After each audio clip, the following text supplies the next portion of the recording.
On ne perdra pas de temps parce que, vous savez, on vous en avait parlé, on essaie de recevoir le maire Marchand à peu près une fois par mois ici, sur nos ondes. C'est une habitude qu'on a décidé de prendre pour jaser un peu avec les auditeurs. Donc, c'est aujourd'hui que ça se passe. Ça devait être lundi, mais le Canadien a pris notre place lundi midi. Donc, on accueille avec nous en studio le maire de Québec, M. Bruno Marchand. Monsieur le maire, bonjour. Salut à vous deux. Comment ça va? Ça va bien? Oui, ça va bien. Oui. T'as l'air d'en douter? Non. Vous avez l'air bien en forme. Mais avant d'embarquer dans les dossiers de Québec, j'ai le goût de vous entendre un peu sur l'élection de Donald Trump. Parce que vous êtes un politicien, vous dites que vous êtes au centre. Il y a beaucoup de gens qui vous voient un peu plus à gauche aussi. Bon, vous parlez souvent des changements climatiques, le transport en commun, l'environnement et tout ça. Puis j'ai l'impression que l'élection de Trump, évidemment, ça va au-delà de l'élection d'un président américain. Je ressens une espèce d'électrochoc important au Québec dans le monde politique. Moi, je pense que les politiciens devraient peut-être prendre message de ça un peu parce que Donald Trump a réussi à connecter avec les gens ordinaires. Comment vous prenez ça, vous, le retour de Donald Trump à la Maison-Blanche en tant que politicien? Bien, certainement qu'il connecte avec des gens qui ont voté pour lui. S'il a obtenu la majorité, il n'a pas fait ça par hasard. Il a une habilité à comprendre ce que certaines personnes vivent et à l'exprimer en mots. Oui. Ça, il faut lui donner ça. Là. Oui, il est absolument. capable. L'enjeu, après, c'est que les problèmes complexes, quand tu as toujours une proposition simple à faire, tu vas être capable de le réaliser. Ça, c'est le gros du problème avec M. Trump à date. Ce qui est le plus paradoxal, c'est que les gens du peuple qui l'ont élu, bien, présentement, les gens qui nomment autour de lui, c'est tous des milliardaires, c'est tous des millionnaires, c'est tout du monde complètement d'une élite là, qui sont loin des gens du peuple, qui ont dit à Trump, il va réussir à faire en sorte que le coût de la vie, pour lequel on se sent étranglé, ça coûte 20$ au Subway, les aliments coûtent cher, eux autres vont nous aider. Ben, je ne le sais pas, j'ai hâte de le voir. On va le voir. Mais y a-t-il un message pour les politiciens, appelons ça les politiciens traditionnels? Moi, je parle souvent de ça. Les politiciens à cassette, les politiciens qui, des fois, gouvernent à 20 000 pieds au-dessus des airs, là, tu sais, qui parlent d'enjeux qui intéressent les journalistes, les politiciens, mais que dans le fond, les gens, présentement, c'est leur portefeuille. Y a-t-il une leçon pour les politiciens plus traditionnels là-dedans? Ben, je pense qu'on est dans une époque où les gens ont besoin d'authenticité. Oui. Mais l'authenticité, on aime ça quand ça fait notre affaire. Quand ça fait pas notre affaire, on a beau, le politicien boit authentique, on le trouve comparé. Ouais. Fait que moi, je me suis toujours promis que je ne jouerais pas à cassette. Je fais pas plaisir à tout le monde pareil. Là. C'est pas parce que je joue pas à cassette, les gens font. J'aime pas son idée, mais je l'aime beaucoup parce qu'il joue pas à cassette. Ben, on respecte ça souvent. Moi, en tout cas, comme gars de médias, je respecte les politiciens qui ont pas de cassette, justement, puis qui assument leurs propos aussi. T'sais. Mais... Puis en même temps, des fois, ça. Je vais te donner un exemple qui est arrivé dernièrement dans un média, pas besoin de le nommer. Ouais. Il me demande, vous excusez pas souvent. Là, oui, je m'excuse quand ça arrive. Ouais, tu penses que vous ne faites pas d'erreur? Là, je dis, c'est vrai, on ne fait pas d'erreur. C'est ça la blague, c'est une blague, c'est clairement une blague. Oui. Mais le titre de l'article, c'est Marchand trouve qu'il ne fait pas d'erreur. Ouais. J'ai pas dit ça. Ouais. J'ai pas joué la cassette, j'ai fait la blague, puis on le voit bien que, oui, on a fait des erreurs, là, puis on les corrige. Ouais. Fait que, il y a aussi une raison pourquoi les politiciens jouent la cassette, des fois. C'est aussi parce que si ça amène à un endroit où c'est pas ça qu'ils ont dit, ou sont allés dans un endroit pour faire de l'image, puis c'est pas ça qui ressort, bien, ils sont La crainte d'être mal cité, la fameuse crainte de ça, d'être Moi, j'ai jamais été mal cité. OK. Ce qui a été dit dans le titre de l'article, c'est vrai. C'est juste que je l'ai dit à la blague. Puis les journalistes qui étaient là, les gens qui étaient là, ils savaient que c'était une blague. Ils l'ont titré pareil parce qu'ils trouvaient que ça faisait des clics. Puis là, le monde faisait « Ah, le maire est arrogant, il se pense parfait. » Mais il pense pas parfait pantoute. Oui, je comprends. Tu sais, pas jouer la cassette, ça a un prix aussi. OK, parlons des dossiers de Québec, des dossiers municipaux. Je veux commencer avec ce qui se passe actuellement sur le chemin Saint-Louis, M. le maire. Hier, Nicolas Cortina du Michelangelo, qui est là depuis des années, coin chemin Saint-Louis là, et avenue des Hôtels, il est venu rencontrer notre collègue Steph Dupont hier matin en disant, regarde, c'est fait un peu n'importe quoi, n'importe comment, puis là, il y a un affaissement de terrain, ce qui empire un peu la situation. Ça fait des années, lui, qui est pris dans les travaux. Puis on a l'impression qu'il s'en sortira jamais. Puis là, il parlait même de son compte de taxes qui arrive au mois de mars, qui se demande quasiment s'il va être capable de le payer. Puis ce que je comprends de M. Cortina, puis je pense que le propriétaire du Galopin a fait un peu le même genre de sortie, c'est qu'il se sent un peu abandonné par la ville, M. le maire. Y a-t-il quelque chose que la ville peut faire pour aider ces commerçants-là qui sont dans les travaux depuis des années? Ils vont dire que ça les lâchera pas non plus. Oui, bon. L'affaissement, là, présentement, on travaille très fort avec la CNESST pour faire en sorte qu'on réouvre le plus vite possible une partie du chemin. Ça, il y a un enjeu de sécurité, fait qu'on va d'abord s'assurer de la sécurité. L'enjeu avec ça, quand on fait des travaux, on a amélioré nos programmes pour soutenir les commerçants. On décaisse rapidement 7 500 sans absence de preuves pour démontrer que les gens qui se retrouvent dans des travaux, les commerçants, ça change leur réalité, puis c'est pas facile à vivre. Évidemment, ça embellit, et en général, après, ça s'améliore, mais pendant qu'ils vivent, c'est un cauchemar. On l'a vu sur de l'église. Exactement. Ça avait été très mal fait en passant. Oui. Très, très mal fait. Ah oui? Colique. Ça, c'était l'ancienne administration, non, ça. mais même eux autres se sont corrigés après. Là, ça a été une des catastrophes. Les commerçants mettaient des flèches pour réussir à identifier comment les gens pouvaient se rendre. Ah, c'était l'enfer. Et là, c'était une série de flèches. La ville, on l'a échappé sur l'église, c'était pathétique. Qu'est-ce qui arrive sur ça? C'est que c'est les travaux du ministère pas de l'Environnement, mais des Transports. C'est le gouvernement du Québec. Là, les gens nous disent, ouais, mais la ville, vous faites rien. Ouais, mais attendez, là, on fait quoi quand c'est nos travaux, quand c'est nous autres? Là, ici, c'est le ministère des Transports. C'est à lui à faire en sorte de prendre soin du monde. On l'aide, on n'abandonne pas notre monde. Mais la responsabilité, elle doit être portée par le gouvernement du Québec. C'est lui qui fait les travaux. On n'a pas le contrôle sur l'échéancier, on n'a pas le contrôle sur le. Il y a un impact sur Laurier puis sur vos rues à vous autres. La rue des Hôtels, chemin Saint-Louis, tout ça. Ouais. Mais c'est quoi le plan? C'est que la ville vienne compenser ce que le ministère des Transports fait, puis disons, nous, on va protéger notre monde. On essaie de les accompagner, mais je peux pas prendre la responsabilité du gouvernement du Québec qui a beaucoup plus d'argent qu'une ville pour faire des choses comme ça. Fait qu'à un moment donné, là, je suis obligé de dire, ben là, il va falloir parler à votre député, là.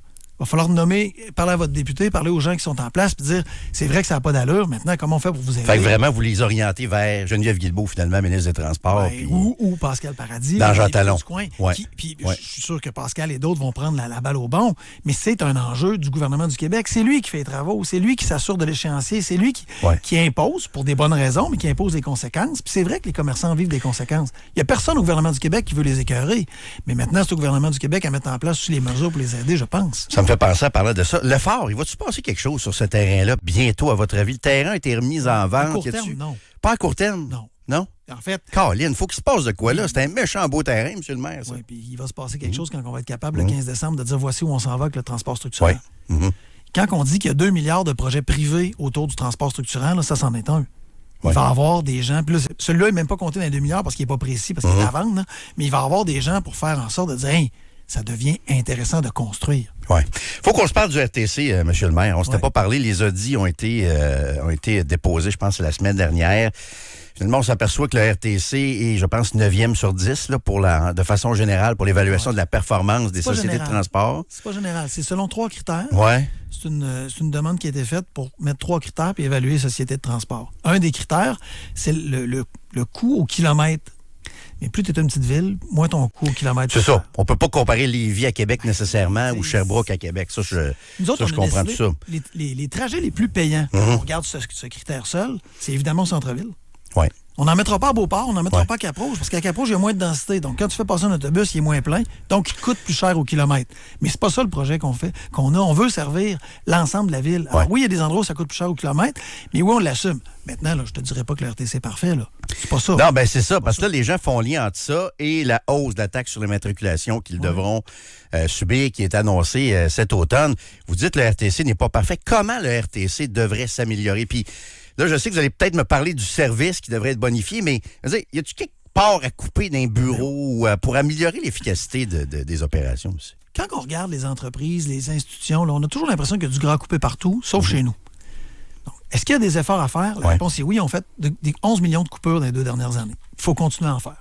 C'est sûr. Est-ce que c'est du gras à couper? Non, c'est de la réorganisation à faire. Puis c'est pas pareil la différence. Il n'y a personne au RTC qui, un matin, prend son salaire en faisant rien. Tout le monde est utile. Je pense qu'il y a 500 employés administratifs, je ne me trompe pas, là. Oui, mais tout le monde est utile. Il n'y a personne qui chôme, là. Faire des demandes, juste faire des demandes au gouvernement du Québec pour avoir des autobus quand c'est le temps d'aller passer les commandes, supporter les vies dans ces commandes-là, ça prend des employés. Alors, est-ce qu'il n'y a pas des choses à retravailler? La réponse est oui. Et une des choses qu'il y a à retravailler, c'est sur des trajets, notamment d'autobus, où on fait passer des autobus à l'heure. C'est pas un service intéressant pour les gens dans des quartiers où il n'y a pas de densité. Il faut mettre plus de transport à la demande.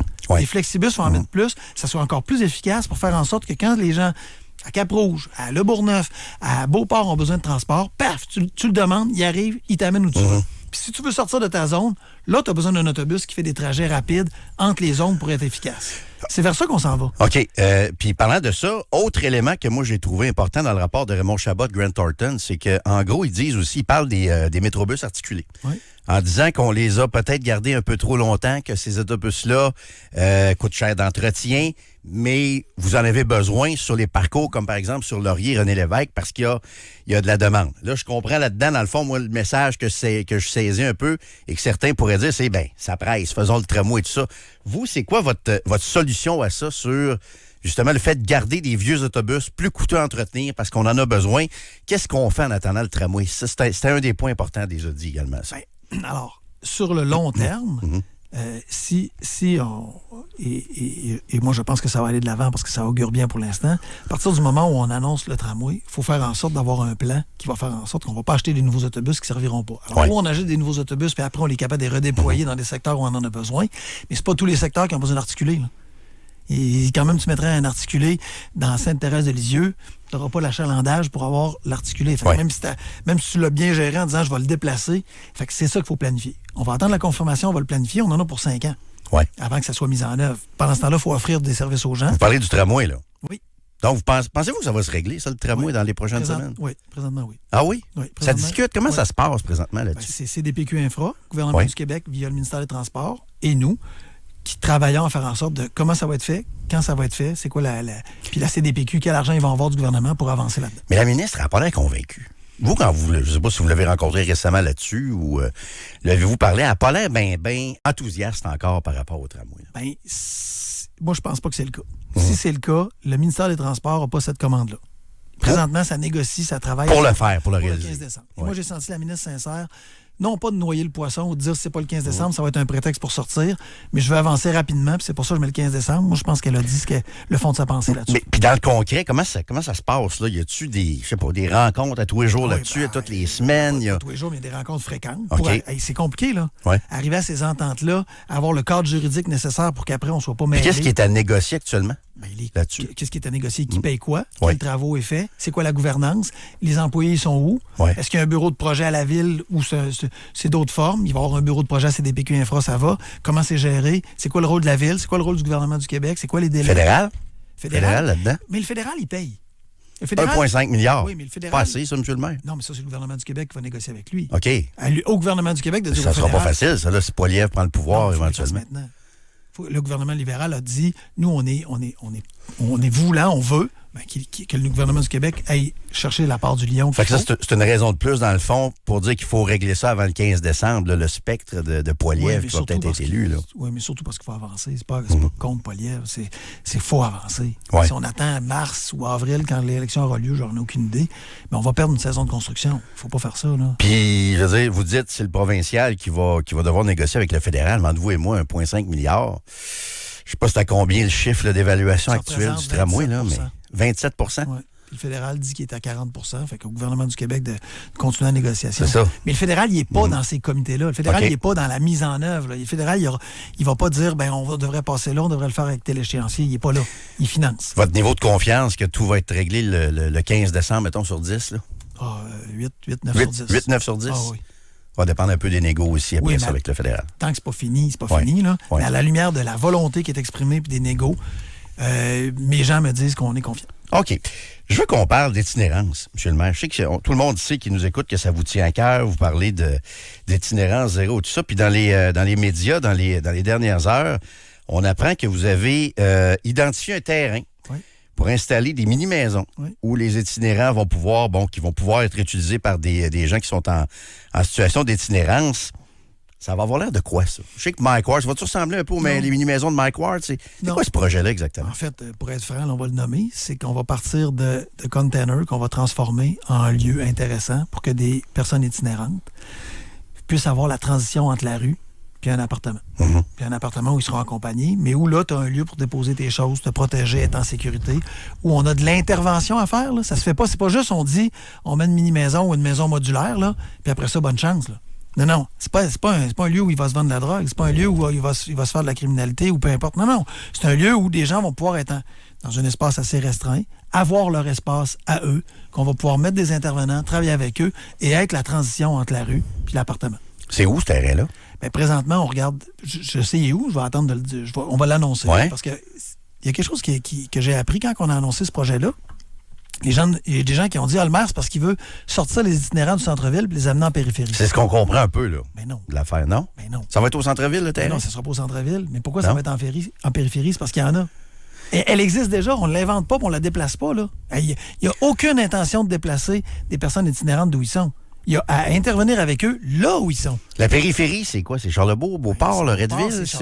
Loretteville, il y a à Sillery des personnes itinérantes devant des commerces. Là. quand on dit que Saint-Sacrement, ici, il y en a, là, quand sur on dit le que chemin ça s'est Sainte-Foy. répandu au sens de ça s'est Oui. agrandi sur le territoire. On le voit, ça. On le voit. Oui, oui. Alors, on ne prend pas des personnes du centre-ville pour les amener là-dedans. Là. Ça n'a pas rapport. On va intervenir là où les gens, personnes itinérantes sont. Ils sont déjà là. Puis on va s'assurer de faire en sorte de leur offrir un milieu pour pas que ça crée encore plus d'enjeux. Le terrain en question, je comprends que vous allez l'annoncer, mais c'est-tu proche des maisons? C'est-tu proche des écoles? C'est-tu Parce qu'à la proche des lecture, garderies? les commentaires qu'on reçoit actuellement, les gens nous disent, bon, est-ce qu'on va se ramasser avec ça dans des quartiers résidentiels, par exemple? Est-ce qu'on va avoir des camps? Il y a des gens qui appellent ça des campements, là, mais on comprend que c'est pas ça du tout. Mais est-ce qu'on va avoir ça dans nos quartiers résidentiels? Bien, il va y avoir ça dans les quartiers. On va essayer que ce soit le plus adapté possible. Parce que est-ce que ce projet-là pilote va fonctionner? Si oui, on va l'amener ailleurs. Mais ce qu'il faut que les gens comprennent, là, c'est que l'itinérance est déjà là. Elle est déjà là, oui. Elle est déjà là. Elle est aux portes des épiceries, elle est dans des quartiers, elle est dans des parcs. C'est pas de l'itinérance qu'on rajoute, puis c'est pas de l'itinérance qu'on déplace. C'est des gens qui souffrent déjà, qu'on va ramener dans un petit... On parle pas là, de 200 maisons modulaires dans un quartier. Tout d'un coup, il débarque une réalité qui était pas là. Combien de On va parler de 5 conteneurs? à 10. 5 à 10? Oui, on va parler de quelque chose de petit qui se fait sur un terrain qui n'est pas un terrain à grande échelle et pour lequel il y a de l'intervention et pour lequel, on se rappelle, on sort les gens de l'itinérance. L'itinérance visible, l'itinérance que les gens côtoient et qui côtoient de plus en plus, malheureusement, un peu partout dans la ville, elle est là. Oui. On n'ajoute pas de l'itinérance. On la prend en charge, on prend la personne itinérante en charge, on lui offre de l'aide, on travaille avec elle pour la sortir de la rue. Sinon, c'est quoi? C'est de dire, on va accepter que tu sois là, puis l'itinérance, c'est une fatalité, puis il n'y a rien à faire. Moi, je refuse ça. Alors, je ne veux pas offrir juste des services au centre-ville. C'est pas vrai qu'il y a juste de l'itinérance au centre-ville. Alors, oui, on fait des choses au centre-ville. Oui, le problème est plus criant là, mais il y a de l'itinérance partout. Alors, c'est pas vrai que je vais abandonner la banlieue puis la périphérie pour dire, non, ça saigne plus au centre-ville. C'est ça, mais... Nous autres, on se fout de vous autres. Bonne chance. Vous comprenez qu'il n'y a pas personne, tu sais, dans le fond, puis je le sais pas, tu sais, je présume, mais tu sais, je pense qu'il n'y a pas beaucoup de banlieusards, puis on est comme ça qui vivent 2 adultes, 2 enfants, qui ont le goût tant que ça d'avoir, je sais pas moi, quelqu'un en situation d'itinérance, qui sont pas tous comme ça. Évidemment qu'ils ne sont pas tous comme ça, mais on sait que ça peut aussi être associé à des problèmes de toxicomanie, avec, un certain désordre aussi. Comprenez-vous l'inquiétude un peu des gens là-dessus? Mais je comprends l'inquiétude. Et c'est justement à cette inquiétude-là qu'on cherche à répondre, parce que l'inquiétude qui est nommée présentement, qui existe déjà, c'est celle de gens qui nous disent, on n'en voyait pas avant sur la rue Racine, on n'en voyait pas sur Beau-Royal. Il n'y avait pas d'itinérance comme ça. Et je suis mal à l'aise et je suis impuissant. Et je vois que ça augmente. Alors, cette augmentation-là, les gens la vivent. Alors, on trouve une solution qui va faire en sorte que, en plus, c'est pas juste une solution pour dire on offre une place aux personnes itinérantes, on offre de l'accompagnement, on offre du support, du soutien pour faire la transition pour que le plus rapidement possible, on s'attaque à l'itinérance et qu'on offre aux personnes itinérantes un lieu sécure où on peut travailler avec eux pour la sécurité résidentielle. Dans les différents quartiers, c'est quelque chose qui s'ajoute justement pour répondre à un problème que si on s'en occupe pas, il va juste augmenter puis les gens vont être encore plus mal à l'aise. C'est ça. Vous parlez de Racine, ça c'est dans le coin de Loretteville. Vous parlez de Beau-Royal, ça c'est Charlebourg, Beauport et tout ça. Les gens nous parlent de... Sillery ici. Oui. Il y a des gens qui nous parlent de Canardière aussi sur notre messagerie. Allez-vous multiplier ces endroits-là? Bien là, on va faire un premier projet. Il y en a un. Puis, on va voir si ça marche. Oui. Okay? Est-ce que ça marche bien? Qu'est-ce qu'on fait de bien? Qu'est-ce qu'on doit améliorer? Qu'est-ce que les résidents nous disent? Qu'est-ce que les citoyens nous disent dans les quartiers? Et après ça, on va voir comment on peut faire pour l'améliorer, le bonifier. Puis si ça marche bien, l'implanter. Le but, je le répète, ça reste de la transition. C'est pas pour faire vivre des personnes là éternellement en disant voici la nouvelle maison, bonne chance. Ils vont être accompagnés aussi. Oui. Ouais. Et pour faire en sorte qu'on sorte les gens de la rue. Oui. Les ressources vont être là pour qu'ils soient accompagnés. Ça, dans ce projet-là, dans le projet dont on parle, qui est le premier projet pilote, on a les ressources. OK. Il reste au CIUS qui s'en occupe. C'est le CIUS qui valide ça. À voir avec nous. Le CIUS. Je vous en parle tantôt du CIUS. Je m'adresse un peu aux auditeurs là-dessus. Là. Je fais une parenthèse, monsieur. Je suis tombé sur l'organigramme du CIUS de la capitale nationale. Il faut que je revienne là-dessus tantôt, monsieur le maire, avec les auditeurs. Le temps file. Ça commence à sentir les élections un peu, je trouve. Tu sais, je voyais aller dans les derniers jours. Vous avez annoncé, entre autres, hier, augmentation du budget en culture. Je pense que c'est de 40 à 55 millions à peu près? 44 à 55 millions. Sur 5 ans. Billets de théâtre également pour les étudiants à Québec. Ça, on l'a fait l'année passée. Mais c'était pas un 2 pour 1 l'an passé. Oui, là, c'est des billets. On travaille avec le milieu culturel pour faire en sorte. Le milieu culturel nous dit on a de la misère à attirer les jeunes. Oui. C'est vrai, je vois souvent au diamant, tabarnouche, je fais baisser la moyenne d'âge à 48 ans. Oui, c'est ça. Ça, c'est une réalité. Là. C'est une réalité et honnêtement, c'est problématique. Parce que les jeunes ont une offre de culture américaine, notamment, via les grandes plateformes énormes, qui est poussée, qui est rapide, qui est facile. Et c'est pas vrai que la culture québécoise souffre pas de concurrence. Alors oui, on travaille à ramener du monde dans les salles, à faire en sorte de sortir les artistes des salles puis à les rendre dans la périphérie. Il n'y a jamais eu autant de spectacles dans l'ensemble de la ville qu'il y en a eu cette année, là. Ouais, c'est un de nos projets, ça. Où les gens sont. 82% des gens nous ont dit dans ce sondage-là, on croit à la culture, mais on veut que ça soit proche de nous dans nos quartiers. Et c'est exactement ce qu'on fait. Mais en même temps, je dois vous dire qu'on a reçu des commentaires. Tu sais, les gens, présentement, M. le maire, ont de la misère à arriver. Puis ils voient leur compte de taxes augmenter, la taxe sur l'immatriculation. Puis, tu sais, je veux pas faire de raccourci non plus, mais les gens se disent, Caroline, dans cette période-ci inflationniste ou période difficile économiquement, est-ce que c'est essentiel, ça, pour une ville de faire ça? Ben, moi, je pense que oui. D'autant plus qu'on en rajoute des gratuites. On en rajoute beaucoup. C'est la ville de Québec est la ville qui offre le plus d'activités de loisirs gratuites au Québec. Nos bases de plein air sont gratuites. Et ce qu'on vient de faire avec le volet culturel, c'est d'en ajouter pour que les gens, le samedi, le dimanche, ils n'aient pas à payer quand ils partent avec leurs enfants, quand ils vont à la bibliothèque voir un spectacle, quand ils vont participer à une soirée de contes et légendes. Il y a des choses qui sont payantes, mais il y a beaucoup de choses qu'on rend gratuites, justement parce qu'on tient compte que le citoyen, dans le coût de la vie qui augmente, il y en a moins dans ses poches, puis il se demande comment arriver, mais il n'a pas toujours envie de rester chez eux. Mais l'offre qu'on déploie, partout dans la ville. Ça, pour moi, là, c'est fondamental. Pas juste au centre-ville, partout. C'est exactement ce que ça donne. Ça répond aussi au coût de la vie. Hey, M. le maire, je ne veux pas vous surprendre. Je viens de recevoir ça à l'instant. C'est ça, tu me faisais signe pour ça, Kat?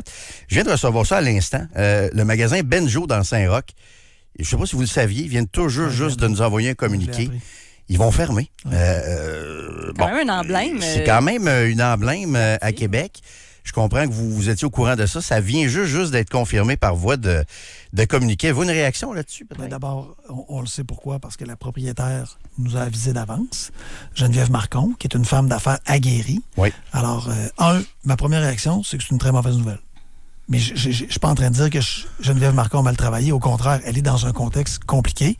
Mais c'est une mauvaise nouvelle parce que on aimait ça, Benjo, on aimait ça qu'il soit là. Ben oui, ça amenait famille aussi dans Saint-Roch. Oui. Alors là, pourquoi? Madame Marcon peut mieux répondre que moi, mais il y a des réponses. Il y a des réponses liées au quartier. Ce quartier-là mérite qu'on investisse en sécurité et on le fait et on va continuer de le faire. On fait une annonce la semaine prochaine là-dessus. Ah oui? Oui.